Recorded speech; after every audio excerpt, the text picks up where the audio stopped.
Probably the biggest advantage, we were a fairly tight group with our fence as well, and we knew for sections that we really had to get done to start dropping our wild dog numbers coming in. Our section was one of them, and also the northern section was another. So we really sort of focused on doing them sections as quick as we could to prevent more predation coming in while we're still completing the rest. We used to have a coordinated baiting program, and we still do. But yeah, I think it did bring us all a bit closer. We were able to compare notes while we were building the fence and give each other a bit of advice and that sort of thing. So yeah, that was helpful. From one side to the other, you're looking at about, just in that river crossing itself, I think it's nearly 800 metres of swinging floodway, not all of which has got the poly belt. You know, a major flood will see a lot of netting, you know, activate with the hinge, but will be reasonably low pressure water. So it's only in the sort of high torrent areas where we saw the need for the poly belt. The rest of it, I think, will be okay without it.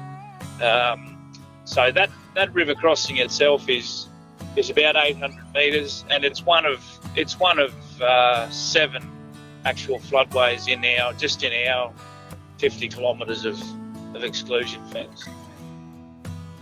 Probably the ability to maybe reduce the kangaroo pressure, because they are in plague proportions, and we'd like to see them get back to, you know, pre-plague numbers anyway.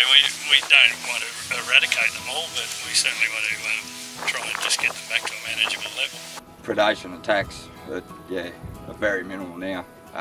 We're still in the process of completely cleaning out our cluster, but we've gone from people talking about it having an attack once a week or something to very rare now.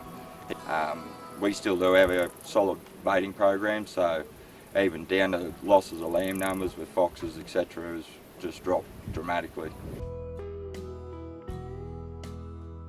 You can sleep at night, that's always a big bonus.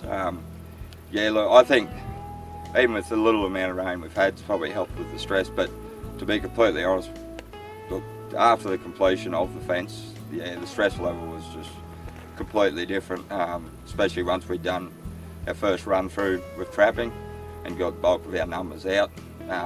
People could actually breathe a bit easier, especially with ewes, lambing, simple things like that. It's just made life so much easier. Well, hoping for an increase in wool production would be number one. Not necessarily a different activity, but that would, with that would come,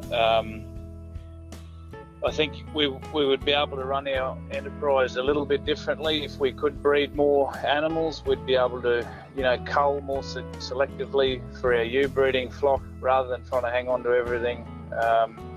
You know, if we can sustain higher numbers through total exclusion of pests. Probably see a lot more echidnas, etc., and things like that nowadays, where before you'd see the odd one and that. We do have a few other things that we've sort of started to find now that we sort of didn't realise.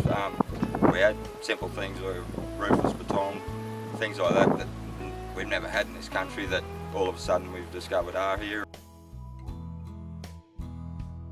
I think the optimism was already there, especially even on the start of the program, just out of the employment of having to erect the fences. There was so much more employment there for those little towns, especially the likes of ours. I mean, it's nearly 300 kilometres of fence. That takes a lot of men, a lot of man hours.